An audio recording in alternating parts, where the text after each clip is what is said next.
प्यारे बच्चों नमस्कार। ग्लोबल ज्ञान सेंटर यूट्यूब चैनल पर आप सभी का बहुत बहुत स्वागत है। बेटा आपको पता है कि आपका जो डीएलएड के द्वितीय सेमेस्टर का एग्ज़ाम है वो अभी हाल फिलहाल में 5 तारीख को ख़त्म हुआ है। और आपको ये भी जानकारी होगी कि आपने 7 पेपर दिए हैं टोटल। आज उसी में से हम लोग छठवें पेपर की चर्चा करने वाले हैं। आप सब मिलाएंगे कि आपके कितने क्वेश्चन सही हैं और आपके कितने मार्क्स इस पेपर में बन सकते हैं। आइए बिना समय को बर्बाद करते हुए हम लोग स्टार्ट करते हैं अपने पहले क्वेश्चन की तरफ। और पहला क्वेश्चन हमको दिया हुआ है, कह रहा है कि रानी केतकी की कहानी के रचयिताकार कौन है। तो बेटा रानी केतकी की कहानी जो लिखी है वो मुंशी इंसा अल्लाह खान ने लिखी है। तो इस क्वेश्चन का ऑप्शन नंबर 3 सही जवाब हो जाएगा। आप लोग बताइएगा कि 5 बहुविकल्पी प्रश्नों में से आपके कितने क्वेश्चन सही हुए हैं। अगले क्वेश्चन की बात करते हैं। अगला क्वेश्चन कह रहा है उच्चारण शिक्षण का सर्वाधिक उपयुक्त समय क्या होता है। मतलब बच्चों को उच्चारण करना, प्रोनाउंसिएशन करना कब सिखाया जाता है। तो आप सबको पता होगा प्राथमिक स्तर पर ही, प्राइमरी स्टेज पर ही हम लोग सीखते हैं कि किसी शब्द का उच्चारण, किसी अक्षर का उच्चारण कैसे किया जाता है। चलिए तीसरे क्वेश्चन की तरफ बढ़ते हैं। तीसरा क्वेश्चन कह रहा है हमसे कि क्रिया के मूल रूप को क्या कहते हैं। तो क्रिया के मूल रूप को हम लोग धातु कहते हैं। आपने संस्कृत में भी पढ़ा होगा, है ना, धातु रूप से ही क्रिया बनती है। ठीक। उसके बाद चौथे क्वेश्चन की बात करें। चौथा क्वेश्चन कह रहा है कि आदि शब्द के आदि में जुड़कर अर्थ में परिवर्तन कर देता है। अब आदि का मतलब क्या होता है। आदि का उल्टा अंत होता है। अंत का मतलब जो बाद में जुड़े और आदि का मतलब जो पहले जुड़े। ठीक है ना। और पहले कौन जुड़ता है बेटा। तो पहले जुड़ने का काम किसका होता है, उपसर्ग का होता है। तो क्वेश्चन नंबर 4 का सही ऑप्शन क्या हो जाएगा, 3 हो जाएगा। ठीक।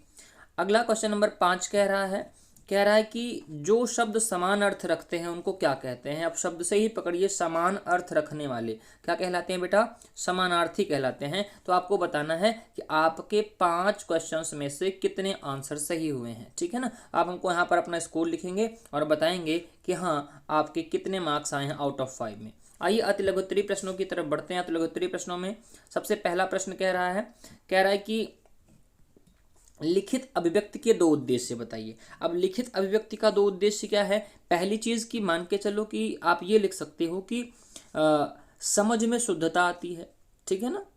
अभिव्यक्ति में शुद्धता आ जाती है। क्यों, क्योंकि जैसे मान के चलो किसी ने कोई बात कही और वो बात जब कह दी गई आप उसको नहीं सुन पाए सही से, लेकिन अगर वो बात लिखित रूप में दी गई तब तो आप उसको अच्छे से सुन लोगे ना, भले ही आप उसके बोलने पर ना सुन पाओ। पहली बात, पहला उद्देश्य हो गया। दूसरा उद्देश्य क्या हो सकता है बेटा। दूसरा उद्देश्य ये हो सकता है कि आप इसको सृजित करके रख सकते हो बाद में।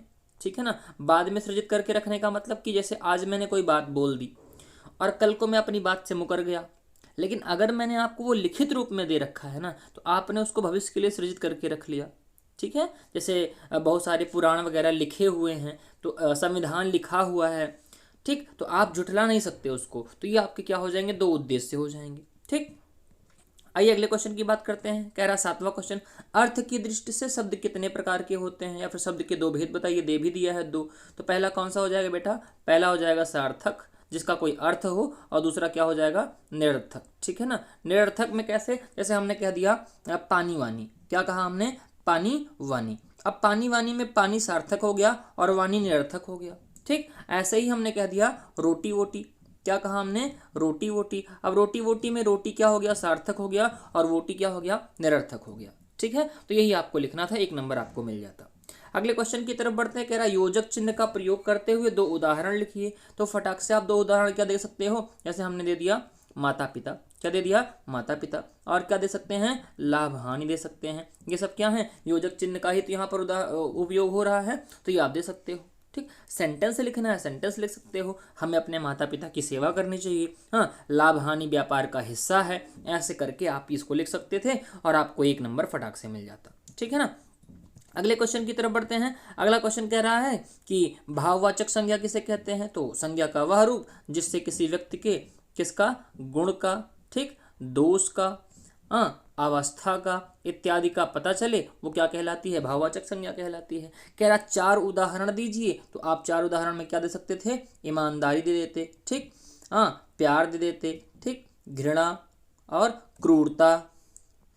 अब ये सब क्या हैं, ये सब बच्चों क्या हो जाएंगे, ये सब आपके भाववाचक संज्ञा के उदाहरण हो जाएंगे। और चाहो तो और लिख सकते हो, ठीक है। बेईमानी हो गया, ईमानदारी हो गया, दुख हो गया, ये सब क्या है, भाववाचक संज्ञा के उद्देश्य हो गए। आगे कह रहा है पत्र लेखन। पत्र लेखन की 4 विशेषताएं। तो पत्र लेखन में 4 विशेषताएं आप दिखा सकते थे कि भैया जो पत्र होता है वो संक्षिप्त होता है, पहली बात, ठीक। और दूसरी बात, उसमें अभिवादन होता है, ठीक, मतलब चीज़ों को एक अच्छे वे में कहा जाता है, उसमें अभिवादन दिखता है। हाँ, तीसरी बात कि वो किसी विषय से रिलेटेड होता है।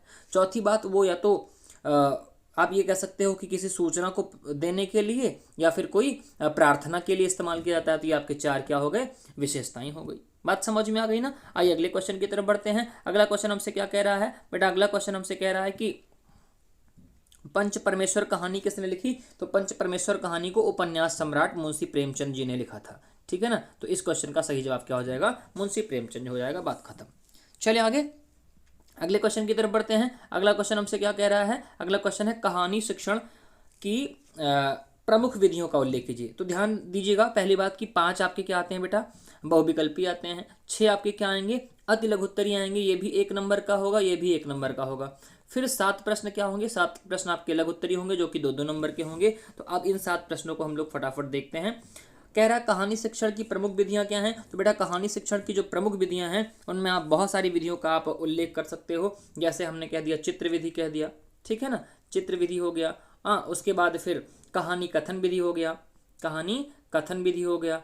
इसे एक साथ साथ एक और होता है प्रश्नोत्तरी विधि, प्रश्नोत्तरी विधि। हाँ, और उसके बाद वाद विवाद विधि हो गया, वाद विवाद विधि हो गया। और क्या कह सकते हो आप, और आप इसमें एक विधि और बता सकते हो, वो विधि क्या है कि कहानी अपूर्ण कहानी विधि। हाँ, अपूर्ण कहानी विधि, अपूर्ण कहानी का मतलब आपको आधी कहानी दी गई रही होगी, आपको उस कहानी को पूरा करके लिखना होता है। इससे बच्चों का क्या होता है, बच्चों का जो कल्पना शक्ति है ना, बच्चों की कल्पना शक्ति का विकास होता है, ठीक। और चित्र विधि में क्या होता है, आपको 2-3 चित्र दिए जाएंगे और आपको उन चित्र के हिसाब से कहानी सोचनी होती है। कहानी कथन विधि में क्या होता है, इसमें आपको कहानी कथन के आधार पर पढ़नी होती है, ठीक। और प्रश्नोत्तरी विधि में क्या होता है, कहानी आपको बताई जाएगी, उससे बहुत सारे प्रश्न पूछे जाते हैं। तो ये सब क्या करते हैं, बच्चों के जो बुद्धिमत्ता है उसको विकसित करते हैं, बच्चों में जो सोचने की क्षमता है उसको विकसित करते हैं, बच्चों की कल्पना शक्ति को बढ़ाते हैं। आपको यही सारी बातें यहाँ पर लिख देनी थी और आपको पूरे पूरे नंबर मिल जाते, 2 नंबर आपको फटाक से मिल जाता, ठीक है ना। अगला सवाल कह रहा है प्राथमिक स्तर पर कविता शिक्षण की उपयोगी विधियां क्या हैं। तो बेटा देखो, प्राथमिक स्तर पर कविता शिक्षण क्यों उपयोगी है, इसको पहली बात तो समझो। इसको समझने की जरूरत ये है कि बच्चों को हम लोग मनोरंजन में सिखा देते हैं चीज़ों को। किसमें, बच्चों को मनोरंजन में पहली बात सिखा देते हैं चीज़ें में, क्योंकि बच्चों को कविताएं पढ़ने में बहुत अच्छा लगता है, पहली बात। दूसरी बात क्या है कि हम उनको लय, हाँ, और उसके बाद ताल, राग वगैरह से उनको अवगत करा पाते हैं, क्योंकि कविताओं को पढ़ने की अपनी एक गति होती है, ठीक। तीसरी बात क्या कि हम उनको किसका ज्ञान करा पाते हैं, छंद का, ठीक, छंद का ज्ञान कराएंगे, गणों का ज्ञान करा देते हैं, मात्राओं का ज्ञान करा देते हैं। तो ये सब क्या होती हैं, ये सब बहुत ज़रूरी चीज़ें होती हैं बच्चों को कविता के माध्यम से चीज़ों को बताने के लिए, ठीक है।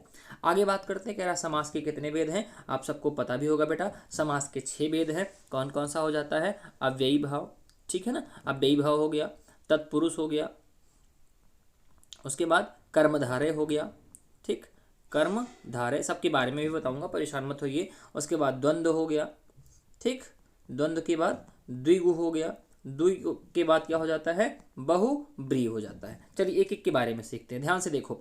अव्ययी भाव जो समास होता है उसमें प्रथम पद जो होता है वो अव्यय होता है। क्या होता है, अव्यय होता है। जैसे हमने कह दिया आजीवन, क्या कह दिया, आजीवन, तो ये इसमें क्या है, अव्ययी भाव समास है, ठीक। आगे बात करते हैं अव्ययी भाव के बाद तत्पुरुष समास। तत्पुरुष समास में क्या होता है, इसमें कारक का लोप होता है। किसका लोप होता है, कारक का लोप होता है। जैसे हमने कह दिया राजपुत्र, क्या कहा, राजपुत्र, राजपुत्र में क्या है, राजा का पुत्र है, इसमें का लोप हो रखा है, ठीक।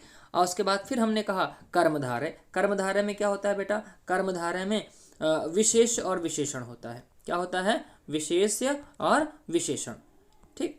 प्रथम पद विशेष से होता है, द्वितीय पद विशेषण होता है, या फिर ये आगे पीछे भी हो सकते हैं, ये आपको याद रखना है।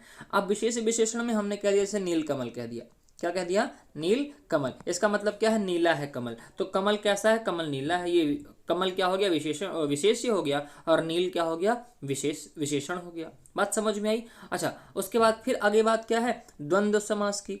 द्वंद्व में क्या होता है बेटा? द्वंद्व में और छिपा हुआ होता है। क्या होता है? और इसमें योजक चिन्ह का इस्तेमाल करते हैं। जैसे हमने अभी आपको बताया माता पिता। माता पिता में कौन सा समास है? द्वंद्व समास है। फिर बात आती है द्विगु समास की। द्विगु समास क्या होता है? तो बेटा द्विगु समास जो है ना, वो संख्यावाची होता है।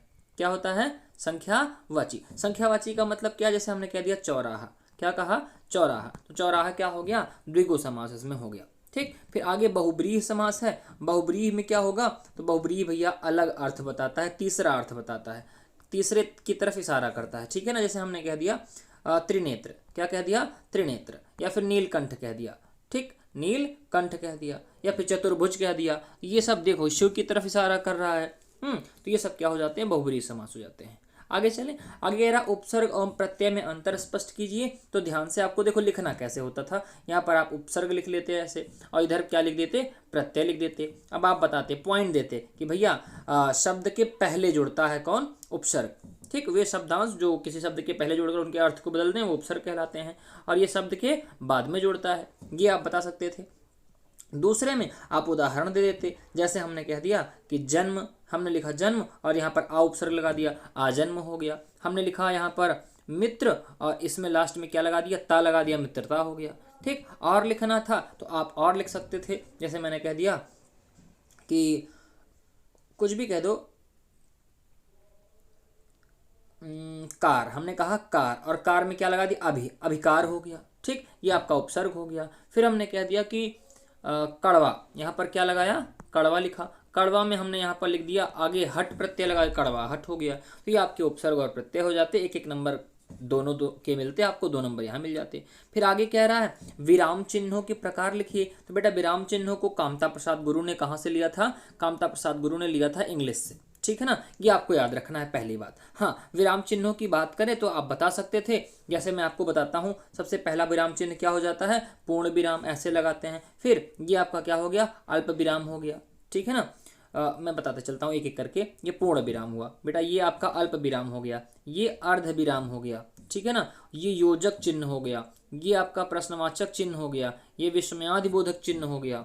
ठीक, और ये आपका लाघव चिन्ह हो गया। जैसे हम लोग लिखते हैं ना डॉक्टर, तो ये लाघव चिन्ह लगाते हैं ऐसे इसमें। ठीक, अब पूर्ण विराम ज़्यादा देर रुकने के लिए, अल्प विराम आधी देर रुकने के लिए। ठीक है ना? जहाँ दो शब्द एक दूसरे से जुड़ रहे हो यहाँ पर आप क्या लगा दो? ये आपका अल्प विराम, ये अर्ध विराम हो गया। ठीक, अच्छा योजक चिन्ह कहाँ लगता है? अभी हमने आपको बताया माता पिता बताया ना, वहाँ योजक चिन्ह हो गया। प्रश्नवाचक चिन्ह कहाँ लगता है? जहाँ प्रश्न की बात हो, जहाँ पर विस्मय की बात हो, आश्चर्य की बात हो, वहाँ पर विस्मयादिबोधक। उद्धरण चिन्ह लगाते हैं हम लोग, कोई बात किसी ने कही, कोई कोटेशन कही तो हम लोग इन्वर्टेड कॉमा लगाते हैं, उसी को उद्धरण चिन्ह कहते हैं। तो आप 3-4 ले देते, आपको पूरे पूरे नंबर मिल जाते हैं। यहाँ पर हमने आपको 7-8 बता दिए। ठीक है ना? आगे चलते हैं। आगे कह रहा है सर्वनाम किसे कहते हैं? तो भैया संज्ञा के स्थान पर प्रयोग होने वाले शब्दों को क्या कहते हैं? सर्वनाम कहते हैं। जो संज्ञा के स्थान पर प्रयोग हो उनको क्या कहते हैं? सर्वनाम कहते हैं। अब सर्वनाम हमारे पास कितने प्रकार के होते हैं? तो बेटा सर्वनाम हमारे पास 6 प्रकार के होते हैं। पहले पुरुषवाचक सर्वनाम हो गया, निजवाचक सर्वनाम हो गया, हाँ, उसके बाद निश्चितवाचक, निश्चयवाचक, अनिश्चयवाचक, संबंधवाचक। ठीक, ये सब हमारे क्या हो जाते हैं? सर्वनाम के प्रकार हो जाते हैं। आपको इतने सारे प्रकार के सर्वनाम लिख देने थे, 6 प्रकार सर्वनाम के हो जाएंगे। ठीक है ना? और आपको पूरे पूरे नंबर आराम से बड़े इत्मीनान से मिल जाते। बात समझ में आ गई ना? ठीक है। जैसे अभी प्रश्न पुरुषवाचक में ही हम लोग बात करें बेटा, तो पुरुषवाचक में भी 3 प्रकार के होते हैं, प्रथम पुरुष, मध्यम पुरुष और उत्तम पुरुष। ठीक है ना? प्रथम, मध्यम और उत्तम। उत्तम में क्या होता है? तीसरे की तरफ इशारा किया जाता है। मध्यम में तुम वगैरह के बारे में कहा जाता है। प्रथम में मैं और हम की बात करी जाती है। तो हमारे 3 प्रकार के ये भी हो जाते हैं। फिर आगे हमसे क्या कह रहा है? औपचारिक पत्र किसे लिखते हैं और औपचारिक पत्र लेखन के विभिन्न अंग बताइए। तो बेटा याद रखिएगा, जो औपचारिक पत्र होता है वो मित्र को लिखा जाता है। ठीक है ना? रिश्तेदार को लिखा जाता है। ठीक, या फिर आपके सगे संबंधियों को हम लोग लिखते हैं। ठीक है ना? मतलब जो हमारे रिलेटिव होते हैं, जो अनधिकारिक लोग होते हैं, जैसे हमारे मित्र हो गए, हमारे रिश्तेदार हो गए, हमारे माता पिता हो गए, दोस्त हो गए, इन सब को हम लोग कैसा पत्र लिखते हैं? अनौपचारिक पत्र लिखते हैं। कह रहा अनौपचारिक पत्र लेखन के विभिन्न अंग बताइए। तो कौन कौन से अंग होते हैं? तो अंग में याद रखिए कि सबसे ऊपर क्या होता है बेटा? सबसे ऊपर पता होता है। पता के बाद फिर क्या होता है? अभिवादन होता है। अभिवादन के बाद फिर क्या होती है? तारीख होती है, तारीख के बाद फिर क्या होता है, विषय होता है, विषय के बाद फिर क्या होता है, सूचना वगैरह है, सूचना होती है, और देन उसके बाद आपका नाम होता है। ये सारी चीज़ें इतना, ये आपका क्या होता है, आपके अनौपचारिक पत्र के प्रकार या फिर अंग हो जाते हैं। प्रकार नहीं कहेंगे, अंग कहेंगे, ठीक है ना। हाँ, औपचारिक पत्र क्या क्या होता है, औपचारिक पत्र बेटा किसी संस्था को लिखा जाता है, किसी स्कूल को लिखा जाता है, या फिर किसी अधिकारी को लिखा जाता है। तो ये भी आपको याद रखना है। तो आई होप इतनी सारी बातें आपको समझ में आई होंगी, और ये बहुत ही ईजी पेपर के हैं, तो गलत नहीं होगा। जिसने पढ़ रखा होगा वो ये मान के चलिए कि 25 में से 25 स्कोर कर सकता है, उसको किसी प्रकार की कोई समस्या नहीं आएगी, ठीक है ना। बहुत ज़्यादा इसमें लेंदी पेपर था नहीं। 18 क्वेश्चन टोटल होते हैं बेटा, 25 नंबर का पेपर होता है, और 1 घंटे का समय आपको मिलता है। तो आई होप ये सारी बातें आपको समझ में आ गई होंगी। वीडियो कैसी लगी आप हमको कमेंट करके ज़रूर बताएंगे, और हाँ, वीडियो पसंद आई है तो वीडियो को लाइक करिएगा, चैनल को ज़रूर सब्सक्राइब करिएगा। हम आपके लिए बहुत सारे टॉपिक्स पर ऐसे काम की वीडियोस लेकर के लगातार आते रहेंगे। अभी के लिए इतना ही, दीजिए इजाज़त, मिलते हैं आपसे अगली वीडियो में। Take care, bye bye.